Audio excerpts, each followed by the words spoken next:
दोस्तों, लड़की अपने बॉयफ्रेंड पतलू से मिलने जा रही होती है। रास्ते में उसको मोटू का भूत दिखाई देता है। वो उसको कहता है पतलू को छोड़ दो और मेरे साथ दोस्ती कर लो, लेकिन वो वहाँ से भाग जाती है। मोटू का भूत भी उसके पीछे पीछे दौड़ता है उसको पकड़ने के लिए। वो दौड़ते दौड़ते एक जगह पहुँचते हैं जहाँ उनको पतलू दिखाई देता है और पतलू उसको मार मार के मार देता है। जब वो मर जाता है तो लड़की उसको कहती है ये तुमने क्या किया, अब हमें पुलिस पकड़ लेगी, चलो यहाँ से भाग चलते हैं। वो दोनों दौड़ जाते हैं वहाँ से और दौड़ते दौड़ते एक सेफ जगह पर पहुँच जाते हैं और आपस में बातें करते हैं कि हम यहाँ बिल्कुल सुरक्षित हैं।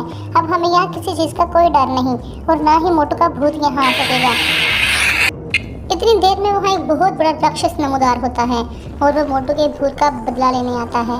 वो जैसे ही उन दोनों को देखता है तो अपनी शक्तियों का इस्तेमाल करता है। वो अपनी तमाम जादुई शक्तियों को इस्तेमाल करके उन दोनों को मार गिराता है और मोटू का बदला ले लेता है। हेलो गाइस, प्लीज़ सब्सक्राइब करें, कमेंट करें, शेयर करें। Bye bye.